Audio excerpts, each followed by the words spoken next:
Hi friends, నేను మీ వెంకటేశ్వర రెడ్డి. మరి ఈ వీడియోలో విద్యా దృక్పథాల కాన్సెప్ట్ ను బేస్ చేసుకొని మానవ హక్కులు, హ్యూమన్ రైట్స్ చాలా చాలా ఇంపార్టెంట్ కాన్సెప్ట్. ఖచ్చితంగా ఈ టాపిక్ ను బేస్ చేసుకొని ఒక బిట్ ఎగ్జామ్ పాయింట్ ఆఫ్ వ్యూలో అడగడానికి ఛాన్స్ అయితే ఉంటుంది. చాలా చాలా ఇంపార్టెంట్ కాన్సెప్ట్ ఫ్రెండ్స్.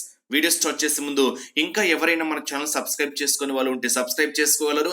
డిఎస్సికి సంబంధించినటువంటి ప్రతి వీడియో మన యూట్యూబ్ ఛానల్లో అప్లోడ్ చేయడం అయితే జరుగుతుంది. అదే విధంగా డిఎస్సికి సంబంధించి లాంగ్ టర్మ్ బ్యాచెస్, అది డిఎస్సి కావచ్చు, టెట్కమ్ టీఆర్టీ కావచ్చు, ఎగ్జామ్ డేట్ వరకు వ్యాలిడిటీ ఇస్తూ వీడియోస్ తో పాటు ఆన్లైన్ ఎగ్జామ్స్ కండక్ట్ చేయడం జరుగుతుంది. ఎవ్వరూ మిస్ చేసుకోవద్దు. ఏదైనా ఎక్స్ప్లెనేషన్ లో ఏదైనా ఒక చిన్న ఇన్ఫర్మేషన్ మిస్ అయినా కానీ అది ఎగ్జామ్ రూపంలో మీకు క్వశ్చన్ రూపంలో ఇవ్వడం అయితే జరుగుతుంది. ఎగ్జామ్స్ ఎక్కువసార్లు రాస్తేనే మీరు చేసేటువంటి మిస్టేక్స్ ఏంటి అనేది మీరు ఇక్కడే సెర్చ్ చేసుకోగలరు. సో ఎగ్జామ్స్ రాయడం మాత్రము అలవాటు చేసుకోండి. మరి వీడియోస్ తో పాటు online exams long term batch start చేయడం జరిగింది. ఎవరికైనా విల్లింగ్ ఉంటే నా నెంబర్ కి కాల్ మెసేజ్ చేయగలరు. 8341949272 8341949272. కంప్లీట్ డిఎస్సి ప్యాకేజ్ కేవలము 1200 రూపీస్ మాత్రమే.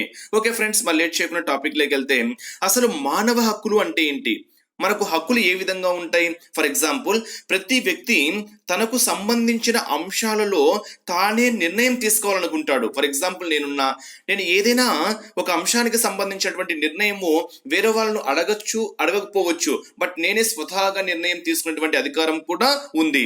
అదే విధంగా మానవ ప్రగతికి, వికాసానికి దోహదం చేసే పరిస్థితులనే మనం ఇక్కడ ఏమంటున్నాము అంటే మానవ హక్కులు అంటున్నాం.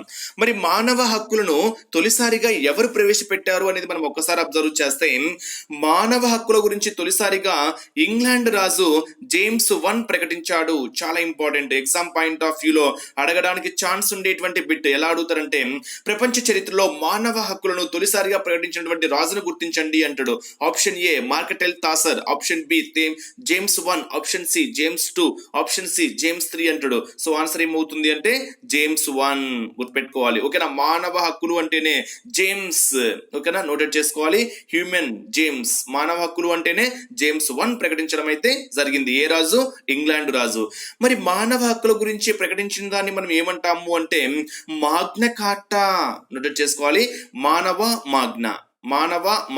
ఓకేనా, నోటెడ్ చేసుకోవాలి. ఒక ప్రొనౌన్సియేషన్ పరంగా మానవ మాగ్నా అంటే ఇక్కడ మీరు గుర్తుపెట్టుకోవాల్సింది, మానవ హక్కుల గురించి తొలిసారిగా ప్రకటించిన దాన్ని మనం ఏమంటున్నాము అంటే మాగ్నా కార్టా. అంటే ఇది ఎగ్జామ్ పాయింట్ ఆఫ్ వ్యూ ఇంకో విధంగా అడగచ్చు. ప్రపంచ చరిత్రలో ఏ సంవత్సరంలో మాగ్నా కార్టా అంటారు? ఏ సంవత్సరంని మాగ్నా కార్టా అంటారు అంటే 1215. నోటెడ్ చేసుకోవాల్సినటువంటి మరో ఇంపార్టెంట్ పాయింట్, ప్రపంచ చరిత్రలో ఏ సంవత్సరంని మాగ్నా కార్టా అంటారు అంటే ఆన్సర్ ఏమవుతుంది? 1215. నెక్స్ట్ సహజ సిద్ధాంత పితామహుడు John Locke, Rousseau, America, French విప్లవాలతో హక్కుల ఆవశ్యకత పెరిగింది. అంటే ఇక్కడ మానవ హక్కుల ఆవశ్యకత ఎలా పెరిగింది అంటే సహజ సిద్ధాంత పితామహుడైనటువంటి John Locke, Rousseau, America, French విప్లవాలతో మానవ హక్కుల ఆవశ్యకత పెరగడం అయితే జరిగింది. అంటే ఇక్కడ ఎగ్జామ్ పాయింట్ ఆఫ్ వ్యూలో ఒక క్వశ్చన్ అడగడానికి ఛాన్స్ ఉంది ఫ్రెండ్స్. ఏ విధంగా అడగవచ్చు అంటే సహజ హక్కుల సిద్ధాంత పితామహుడు ఎవరు? నోటెడ్ చేసుకోవాలి. చాలా ఇంపార్టెంట్ బిట్. సహజ హక్కుల సిద్ధాంత పితామహుడు ఎవరు? Option A Rousseau, option B James, option B Marx, option D John Locke. So answer ఏమవుతుంది? John Locke. సహజ సిద్ధాంత పితామహుడు అంటే ఎవరు మనకు గుర్తు రావాలి అంటే జాన్ లాక్. ఓకేనా, హక్కులను లాక్ చేశాడు. లాక్ అంటే తెలుసు కదా, కీ లాక్ అంటాం కదా. అంటే హక్కులను, సహజ హక్కులను మనకు ఏం చేశాడు? అక్కడ లాక్ చేశాడు. సహజ హక్కులను ఏం చేశాడు? లాక్ చేశాడు. అంటే మాట్లాడకుండా సహజంగా హక్కులను ఏం చేశాడంటే లాక్ చేశాడు. అంటే మీరు నోటెడ్ చేసుకోవాల్సింది, సహజ హక్కుల సిద్ధాంత పితామహుడు అంటేనే జాన్ లాక్ అనేటువంటి పేరు మీకు నోటెడ్ కావాలి. ఇక్కడ మరొక క్వశ్చన్, అడిషనల్ క్వశ్చన్ కూడా మీరు గుర్తుపెట్టుకోవాలి. ఏంటి అంటే మనిషి స్వేచ్ఛగా జీవించాడు కానీ సమాజం అనే సంఖ్యల్లో బంధించబడ్డాడు అని పేర్కొన్నది ఎవరు? మనిషి స్వేచ్ఛగా జీవించాడు కానీ కానీ సమాజం అనే సంఖ్యలతో బంధించబడ్డాడు అని పేర్కొన్నది ఎవరు అంటే ఆన్సర్ ఏమవుతుందంటే రూసో. నోటెడ్ చేసుకోవాల్సినటువంటి ఒక ఇంపార్టెంట్ పాయింట్. అంటే రూసో ఏ విధంగా వ్యక్తపరిచాడు అంటే మనిషి స్వేచ్ఛగా జీవించాడు కానీ సమాజం అనేటువంటి సంఖ్యలతో బంధించబడ్డాడు, అంటే స్వేచ్ఛగా తిరుగుతున్నాడు, ఓకేనా. కానీ సమాజాన్ని బేస్ చేసుకొని కూడా మనం బిహేవ్ చేస్తాం కదా, ఆ విధంగా సమాజం అనే సంఖ్యలతో బంధించబడ్డాడు అని పేర్కొన్నది ఎవరు అంటే రూసో. ఇది కూడా మీరు ఒక ఇంపార్టెంట్ పాయింట్ గా నోట్ చేసుకోవాలి. నెక్స్ట్ కంటిన్యూషన్ లో 1976వ సంవత్సరంలో ఐక్యరాజ్య సమితి మానవ హక్కుల కమిషన్ నియమించి దానిని సిఫార్సు మేరకు 1948 డిసెంబర్ 10న విశ్వ మానవ హక్కులను ప్రకటించింది. అంటే ఇక్కడ ఎగ్జామ్ పాయింట్ ఆఫ్ వ్యూలో ఒక బిట్ అడగడానికి ఛాన్స్ ఉంది ఫ్రెండ్స్. చాలా వరకు ఎగ్జామ్ పాయింట్ ఆఫ్ వ్యూలో బిట్ అడగచ్చు. ఏ విధంగా అడగచ్చు? మానవ హక్కుల దినోత్సవంగా ఏ రోజును జరుపుకుంటారు అడగడానికి ఛాన్స్ ఉండేటువంటి బిట్. మానవ హక్కుల దినోత్సవంగా ఏ రోజును సెలబ్రేట్ చేసుకుంటారు? Option A December 3, December 11, December 4, December 10. So answer ఏమవుతుంది? డిసెంబర్ 10. మీరు నోటెడ్ చేసుకోవాల్సినటువంటి ఒక ఇంపార్టెంట్ పాయింట్, చాలా చాలా ఇంపార్టెంట్ పాయింట్ అనమాట, ఓకేనా. ఏంటి అక్కడ ఇంపార్టెంట్ పాయింట్ ఏంటి? మానవ హక్కుల దినోత్సవంలో ఏ రోజు జరుపుకుంటారు? డిసెంబర్ 10. ఇదే క్వశ్చన్ ఇంకో విధంగా అడగచ్చు. ఐక్యరాజ్య సమితి విశ్వ మానవ హక్కులను ఎప్పుడు ప్రకటించింది? ఐక్యరాజ్య సమితి మానవ హక్కుల కమిషన్ విశ్వ మానవ హక్కులను ఎప్పుడు ప్రకటించింది అంటే ఆన్సర్ ఏమవుతుంది? 1948 డిసెంబర్ 10న ప్రకటించడం అయితే జరిగింది, ఓకేనా. ఇదే క్వశ్చన్ మనకి ఇంకో విధంగా కూడా అడగచ్చు. ఎగ్జామ్ పాయింట్ ఆఫ్ వ్యూలో క్వశ్చన్స్ ఏ విధంగా అయినా అడగచ్చు ఫ్రెండ్స్. ఏ విధంగా అడిగినా మీరు నోటెడ్ చేసుకునే విధంగా ఉండాలి. ఐక్యరాజ్య సమితి మానవ హక్కుల కమిషన్ ఎప్పుడు ఏర్పాటు చేసింది అని అడగచ్చు. చూడండి, exam point of view questions చూడండి. ఐక్యరాజ్య సమితి మానవ హక్కుల కమిషన్ ఎప్పుడు ఏర్పాటు చేసింది అంటే 1946లో ఏర్పాటు చేసింది. ఐక్యరాజ్య సమితి విశ్వ మానవ హక్కులను ఎప్పుడు ప్రకటించింది అంటే 1948 డిసెంబర్ 10న ప్రకటించింది. మానవ హక్కుల దినోత్సవంగా ఏ రోజు జరుపుకుంటాము అంటే డిసెంబర్ 10న జరుపుకోవడం అయితే జరుగుతుంది. సో ఎగ్జామ్ పాయింట్ ఆఫ్ వ్యూలో ఎలా అడిగినా మానవ హక్కులు అంటేనే మనకు డిసెంబర్ 10 నోటెడ్ కావాలి. ఏ సంవత్సరము? 1948వ సంవత్సరము. బట్ ఇక్కడ మీరు ఎప్పుడు ఏర్పాటు చేసింది అంటేనేమో 1976 అనేది మీకు నోటెడ్ కావాలి, ఓకేనా. ఈ 4 పాయింట్స్ మీరు ఇక్కడ హైలైట్ చేసుకోవాలి.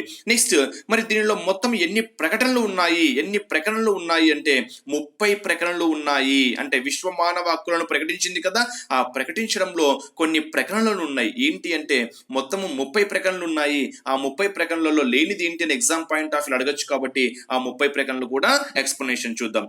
దానికన్నా ముందు అసలు మానవ హక్కులు కలిగి ఉండేటువంటి లక్షణాలు ఏంటి? ఈ క్రింది వానిలో మానవ హక్కులకు సంబంధించి లక్షణము కానిది గుర్తించండి అంటాడు. మానవ హక్కులకు సంబంధించి లక్షణం కానిది గుర్తించండి. ఆప్షన్ ఏ పుట్టుకతో సంక్రమిస్తాయి, ఆప్షన్ బి అందరికీ సమానంగా ఉంటాయి, ఆప్షన్ సి వ్యక్తి నుండి విడదీయగలవు, ఆప్షన్ డి హక్కులు రక్షించబడతాయి అని అడుగుతాడు. సో వాటిల్లో మానవ హక్కుల లక్షణం కానిది ఏంటో మనము గుర్తించాలి. ఫస్ట్ ఆ లక్షణాలు ఏంటో చూద్దామా. హక్కులు సహజ సిద్ధమైనవి, అంటే సహజ సిద్ధంగా ఉంటాయి. అంటే ఏవైతే మనము మానవ హక్కులు హ్యూమన్ రైట్స్ ఏవైతే అంటున్నామో అవి ఎలా ఉంటాయి? సహజ సిద్ధంగా ఉంటాయి. అంటే అందరికీ సహజంగానే, సహజ సిద్ధము అంటే తెలుసు కదా, అంటే మామూలుగానే ఉంటాయి. అంటే ఏదో దానికి రూల్స్ అండ్ అలా ఏం లేకుండా సహజ సిద్ధంగానే ఉంటాయి. నెక్స్ట్, పుట్టుకతోనే సంక్రమిస్తాయి. అంటే మధ్యలో వచ్చేటివి కాదు, ఓకేనా. మానవ హక్కులు అనేటివి మధ్యలో హోదాను బట్టి, ఓకేనా, ఆస్తిపాస్తులను చూసి, మధ్యలో ఎడ్యుకేషన్ చదువులను చూసి వచ్చేటివి అయితే కాదు, పుట్టుకతోనే సంక్రమించేటివి.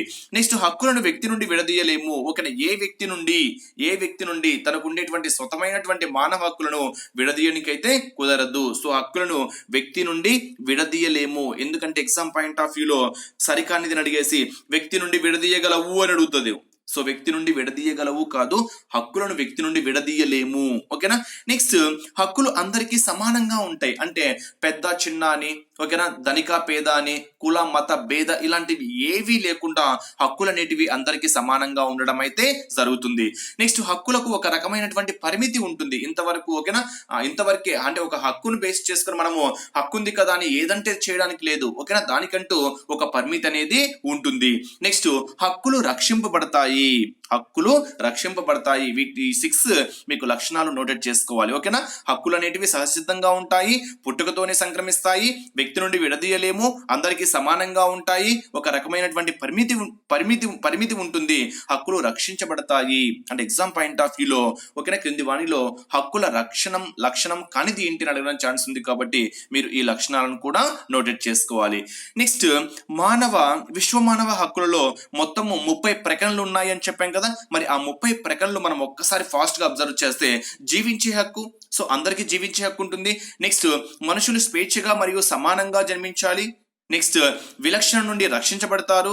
బానిసత్వం వెట్టి చాకిరి నేరం, అంటే బానిసత్వం కానీ వెట్టి చాకిరి కానీ నేరం అని చెప్తున్నాము. నెక్స్ట్ అవమానకరమైన దండన నుండి రక్షణ, అంటే అవమానకరమైనటువంటి దండన ఉండకూడదు, దాని నుంచి రక్షించబడతారు. నెక్స్ట్ గుర్తింపు అనేది ఉంటుంది, గుర్తింపు హక్కు. చట్టం ముందు అందరూ సమానులే, చట్టం ముందు నీవు పెద్ద నీవు చిన్న, ఓకే నీవు ఎక్కువ నీవు తక్కువ అని ఎటువంటిది లేదు, చట్టం ముందు అందరూ సమానమే. న్యాయస్థానాన్ని ఆశ్రయించి రక్షణ పొందవచ్చు, అంటే ఏదైనా మీకు వచ్చేటువంటి సమస్యలు ఏవైనా ఉంటే న్యాయస్థానాన్ని ఆశ్రయించి రక్షణ పొందవచ్చు, అది ఎవరైనా పొందవచ్చు. నెక్స్ట్ అరెస్టులు నిర్బంధాల నుంచి రక్షణ, న్యాయస్థానాల్లో వాదించుకునే హక్కు, ఓకేనా న్యాయస్థానాల్లో మీకు ఏదైనా సరిగా న్యాయం జరగకపోతే మీరు ఆ న్యాయస్థానంలో వాదించుకునేటువంటి హక్కు కూడా కల్పించారు. నెక్స్ట్ నిర్దోషిగా గుర్తింపబడే హక్కు. నెక్స్ట్ వ్యక్తిగత విషయాల్లో జోక్యాన్ని వ్యతిరేకించే హక్కు, అంటే వ్యక్తిగత విషయాల్లో ఎవరు జోక్యం చేసుకోకూడదు, దాన్ని వ్యతిరేకించేటువంటి హక్కు కూడా మనకు ఉంది. నెక్స్ట్ దేశ సంచార హక్కు, అంటే ఎక్కడికైనా మనము వెళ్ళొచ్చు. నెక్స్ట్ ఇతర దేశాల్లో ఆశ్రయం పొందే హక్కు, మన దేశాల్లోనే కాదు ఏ ఇతర దేశాల్లో అయినా కానీ మనం ఆశ్రయం పొందేటువంటి హక్కు కూడా కలిగి ఉన్నాం. నెక్స్ట్ జాతీయత కలిగి ఉండే హక్కు, మార్చుకునే హక్కు, అంటే జాతీయతను మార్చుకునేటువంటి హక్కు కూడా ఉంది. నెక్స్ట్ వివాహం, కుటుంబం ఏర్పాటు, విడిపోయే హక్కు, వివాహంలో విడిపోయేటువంటి హక్కు కూడా మనకు ఉంది. నెక్స్ట్ సొంత ఉమ్మడి ఆస్తి హక్కును కూడా కలిగి ఉంటారు. నెక్స్ట్ మత హక్కు, నెక్స్ట్ సామాజిక భద్రతా హక్కు, భావ ప్రకటన స్వేచ్ఛ హక్కు, అంటే మనకు ఏదైనా స్వేచ్ఛగా మాట్లాడుకునేటువంటి హక్కు కూడా కల్పించారు. నెక్స్ట్ విశ్రాంతి కలిగి ఉండేటువంటి హక్కు, ఓకేనా మనము విశ్రాంతి కూడా కలిగి ఉండేటువంటి హక్కు కూడా మనము కలిగి ఉన్నాం. నెక్స్ట్ శాంతియుతంగా సమావేశమయ్యేటువంటి హక్కు, దేశ పాలన ప్రజా సేవలలో పాల్గొనేటువంటి హక్కు, పని హక్కు, సమాన పనికి సమాన వేతనం, అంటే ఎంత పని చేస్తామో అంత వేతనం కలిగి ఉండాలి, అంత వేతనం మనం అడగచ్చు అనేటువంటి హక్కు కూడా మనకు ఉంది.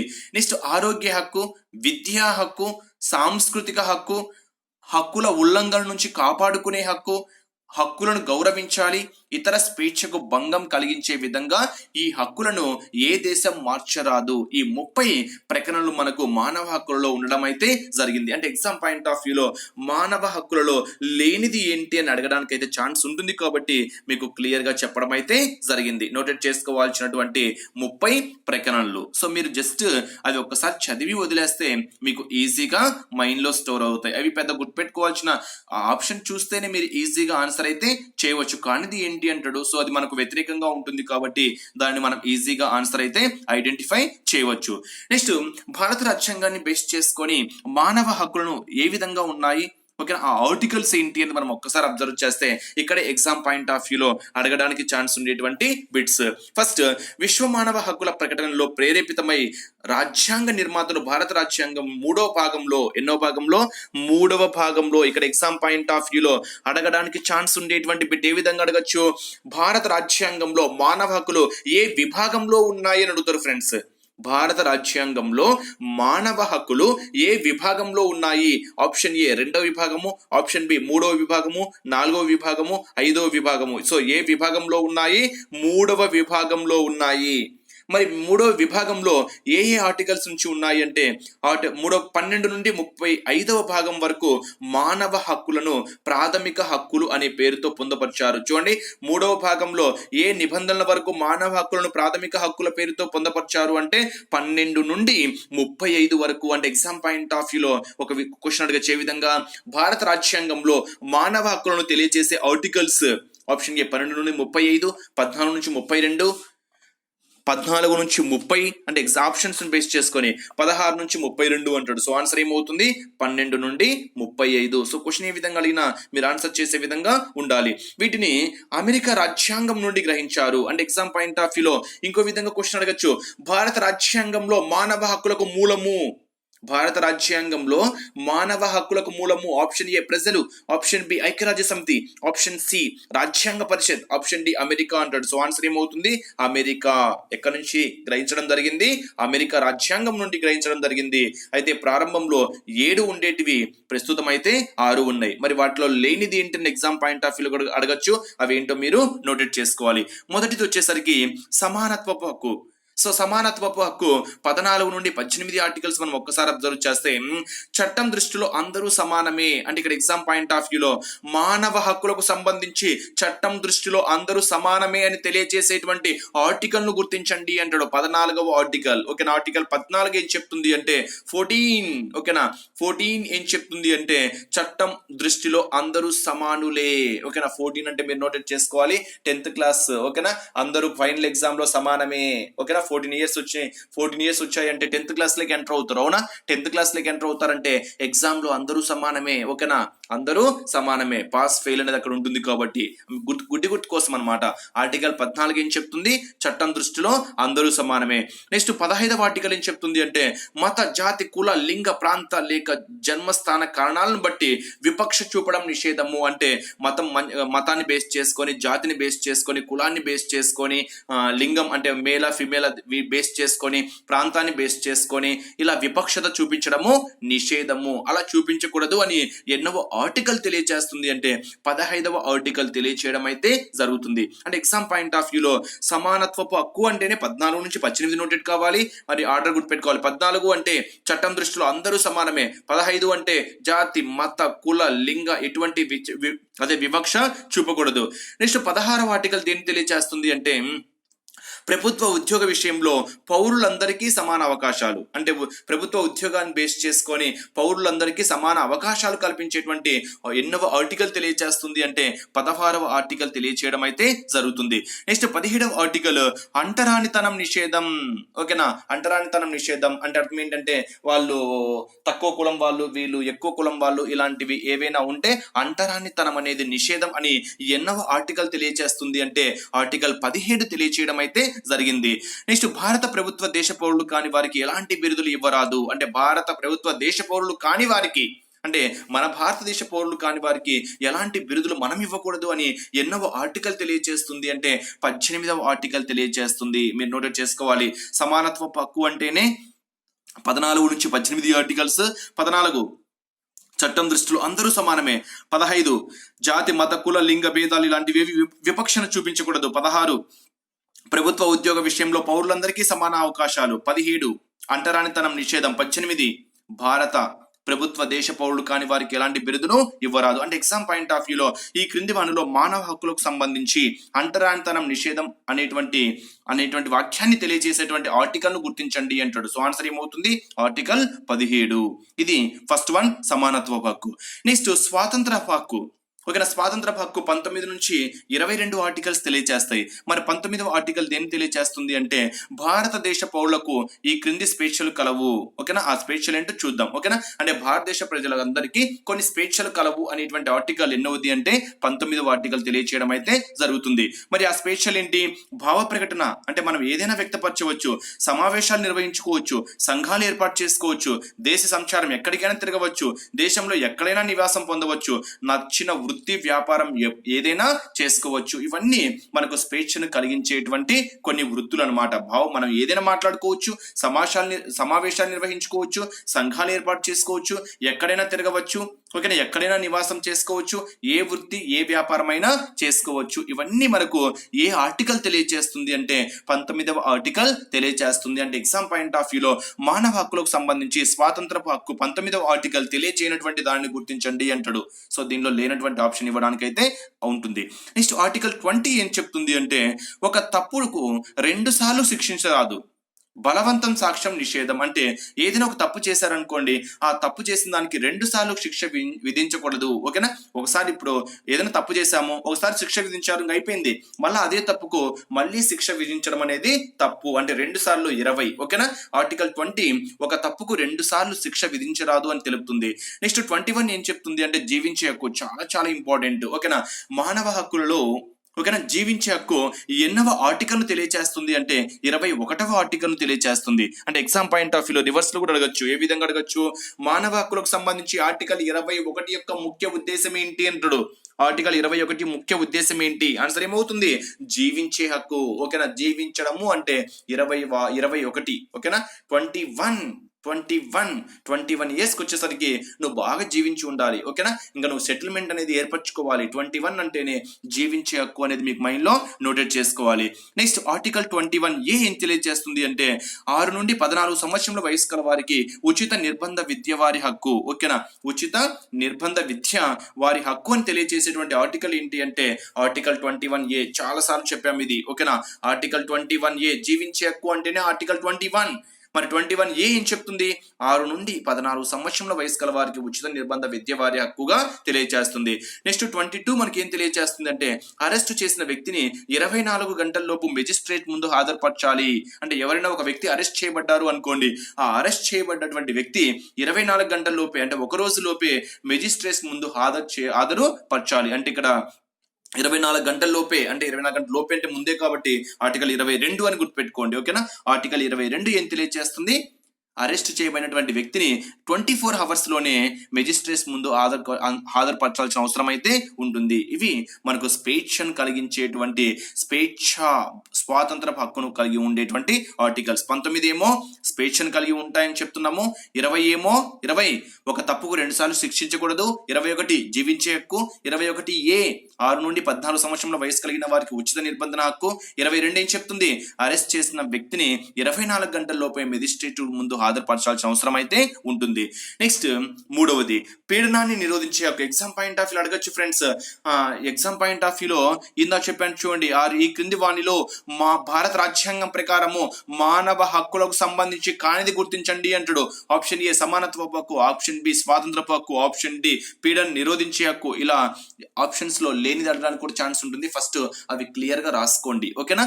పీడనాన్ని నిరోధించేటువంటి హక్కు 23, 24 ఆర్టికల్ ను తెలియజేస్తుంది. ఓకేనా. మరి 23 ఆర్టికల్ దేన్ని తెలియజేస్తుంది?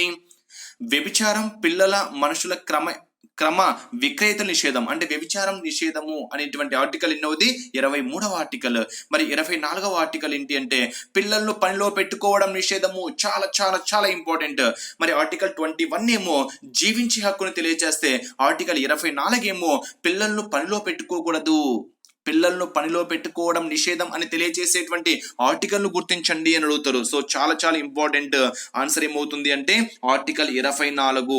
ఆర్టికల్ 24 నోటెడ్ చేసుకోవాల్సినటువంటి ఒక ఇంపార్టెంట్ అంటే ఎగ్జామ్ పాయింట్ ఆఫ్ వ్యూ ఎలాగైనా అడగచ్చు ఫ్రెండ్స్.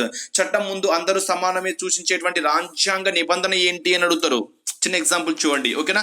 చట్టం ముందు అందరూ సమానమేనని సూచించేటువంటి రాజ్యాంగ నిబంధన ఏంటి? 12, 13, 14, 15 అంటాడు. సో ఆన్సర్ ఏమవుతుంది? నోటెడ్ చేసుకోవాలి 14. ఓకేనా. 14 ఏం తెలియజేసింది? ఆ చట్టం ముందు అందరూ సమానమే అని తెలియజేసింది. అంటరానితనం నేరం అని ఏ ఆర్టికల్ పేర్కొన్నది? అంటరానితనం నేరం అని ఏ ఆర్టికల్ పేర్కొన్నది? 17వ ఆర్టికల్. ఇందా చూసాం కదా. 17వ ఆర్టికల్ దేన్ని తెలియజేసింది? అంటరానితనము నేరము అని, అంటరానితనం నిషేధము. ఇలా ఎగ్జామ్ పాయింట్ ఆఫ్ వ్యూ అడగచ్చు. ప్రతిదీ మీరు మైండ్ లో అయితే ఫిక్స్ చేసుకోవాలి. అంటే పిల్లలను పనిలో పెట్టుకోవడం నిషేధం అని తెలియజేసినటువంటి ఆర్టికల్ ఏంటి అంటే ఆర్టికల్ 24. నెక్స్ట్ మత స్వాతంత్రపు హక్కు. మత స్వాతంత్రపు హక్కు ఏ ఆర్టికల్ నుంచి ఏ ఆర్టికల్ వరకు తెలియజేశాయి అంటే 25 నుంచి 28 ఆర్టికల్స్ తెలియజేశాయి. 25 నుంచి 28. మరి 25వ ఆర్టికల్ దేన్ని చెప్తుంది అంటే నచ్చిన మతాన్ని స్వీకరించవచ్చు. అంటే మనకు ఏ మతం నచ్చితే ఆ మతాన్ని మనము స్వీకరించుకోవచ్చు. ఓకేనా. మనకు ఆ హక్కు ఉంది అని తెలియజేసినటువంటి ఆర్టికల్ ఏంటి అంటే 25వ ఆర్టికల్. నెక్స్ట్ 26వ ఆర్టికల్ మతాన్ని ప్రచారం చేసుకునేటువంటి హక్కు. ఓకేనా. మతాన్ని ప్రచారం చేసుకునేటువంటి హక్కు కూడా మనకు కల్పించారు. అది ఎన్నవ ఆర్టికల్ ద్వారా అంటే ఆర్టికల్ 26వ ఆర్టికల్. ఆర్టికల్ 26 ద్వారా తెలియచేయడం అయితే జరిగింది. నెక్స్ట్ 27వ ఆర్టికల్ మతం పేరిట వసూలు నిషేధం. అంటే మతం పేరుతో డబ్బులు వసూలు చేయరాదు. ఓకేనా. ఇంపార్టెంట్ పాయింట్, ఓకేనా. మతం పేరిట ఎటువంటి డబ్బులైతే వసూలు చేయరాదు అని తెలియచేసినటువంటి ఆర్టికల్ ఏంటి అంటే ఆర్టికల్ 27. మరి 28వ ఆర్టికల్ ఏం తెలియచేస్తుంది?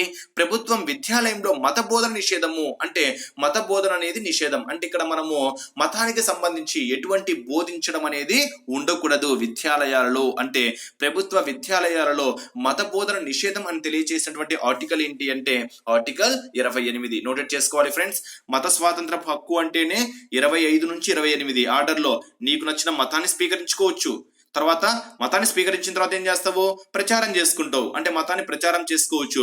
ప్రచారం చేసుకోవడంలోనే డబ్బులు వసూలు చేస్తున్నావు అనుకో, అది తప్పు అని చెప్తున్నాము. అదే విధంగా ప్రభుత్వ పాఠశాలలో కూడా ఎటువంటి మతం గురించి చెప్పకూడదు. ఇవి 25 నుంచి 28 ఆర్టికల్స్. నెక్స్ట్ అల్పసంఖ్యాక పరిరక్షణ హక్కు అనేటివి 29 నుంచి 30 ఆర్టికల్స్ తెలియజేస్తున్నాయి. అంటే 29వ ఆర్టికల్ వచ్చేసరికి అల్పసంఖ్యాకులు వారి భాష, లిపి, సంస్కృతిని కాపాడుకునేటువంటి హక్కు కలిగి ఉన్నారు. నెక్స్ట్ 30 వారి సంస్కృతి కోసం విద్యా సంస్థలు స్థాపించుకోవచ్చు. అంటే ఇక్కడ అల్పసంఖ్యాక పరిరక్షణ హక్కులో వారి సంస్కృతి కోసం విద్యా సంస్థలు స్థాపించుకోవచ్చు అని తెలియచేసినటువంటి ఆర్టికల్ ఏంటి అంటే ఆర్టికల్ 30. నెక్స్ట్ ఆస్తి హక్కు, ఓకేనా. ఆస్తి హక్కు 31 చాలా ఇంపార్టెంట్. 1978లో 44వ రాజ్యాంగ సవరణ ద్వారా ప్రాథమిక హక్కుల నుంచి తొలగించి 300 చట్టబద్ధమైన హక్కుగా పేర్కొంచారు. అంటే ఇక్కడ ఎగ్జామ్ పాయింట్ ఆఫ్ వ్యూ అడగచ్చు, అంటే ఏ రాజ్యాంగ సవరణ నుంచి తొలగించి ఎన్నవ చట్టబద్ధమైన హక్కుగా పొందపరిచేవారు ఆస్తి హక్కు అనేది అని అడుగుతారు. సో ఆస్తి హక్కును ఎగ్జామ్ పాయింట్ ఆఫ్ వ్యూలో మీకు అడిగే విధానం తెలిస్తే ఆన్సర్ ఎలా ఇచ్చినా చేయొద్దు ఫ్రెండ్స్. ఆస్తి హక్కును ప్రాథమిక హక్కు నుండి తొలగించి ఎక్కడ పొందుపరిచారు అడుగుతారు. చూడండి ఇక్కడ ఎగ్జామ్ పాయింట్ ఆఫ్ వ్యూలో ఆస్తి హక్కును ప్రాథమిక హక్కు నుండి తొలగించి ఎక్కడ పొందుపరిచారు, ఆన్సర్ ఏమవుతుంది? 300A.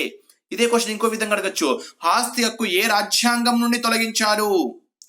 ఆస్తి హక్కు ఏ రాజ్యాంగం నుండి తొలగించారు అంటే 44వ రాజ్యాంగం నుండి తొలగించారు. మరి ఎక్కడ పొందుపరిచారు అంటే 300Aలో పొందుపరచడం అయితే జరిగింది. ఇలా ఎగ్జామ్ పాయింట్ ఆఫ్ వ్యూలో నోటెడ్ చేస్తారు, గుర్తు చేసుకోవాలి. నెక్స్ట్ రాజ్యాంగ పరిరక్షణ 32 ఏం తెలియజేస్తుంది అనేది ఒకసారి అబ్జర్వ్ చేస్తే, ప్రాథమిక హక్కులకు భంగం కలిగించే ఈ హక్కు ద్వారా సుప్రీంకోర్టు మరియు హైకోర్టులో జోక్యం చేసుకునేటువంటి హక్కును కల్పించారు. అంటే ఇక్కడ మీరు ఎగ్జామ్ పాయింట్ ఆఫ్ వ్యూలో అడగచ్చు ఫ్రెండ్స్. ఎలా ఎగ్జామ్ పాయింట్ ఆఫ్ వ్యూలో మనకు బిట్ ఏ విధంగా అడగవచ్చు అనేది మనం ఒక్కసారి అబ్జర్వ్ చేస్తే, ప్రాథమిక హక్కులను భంగం కలిగించే న్యాయస్థానాలు జోక్యం చేసుకునే హక్కులను కాపాడుతూ సూచించేటువంటి ఆర్టికల్ ను గుర్తించండి అంటాడు. సో ఆన్సర్ ఏమవుతుంది? 32వ ఆర్టికల్. నెక్స్ట్ అక్కడికి మనకు 6 కంప్లీట్ అయినాయి కదా, ఫస్ట్ అదే 7 కూడా వచ్చాయి.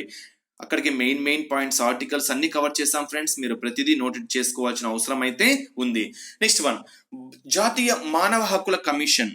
ఇక్కడ ఎగ్జామ్ పాయింట్ ఆఫ్ వ్యూ అడగచ్చు, జాతీయ మానవ హక్కుల కమిషన్ లో ఎంతమంది సభ్యులు ఉంటారు? అంటే 5 మంది సభ్యులు ఉంటారు. మరి జాతీయ మానవ హక్కుల కమిషన్ ఎప్పుడు ఏర్పాటు చేయడం జరిగింది?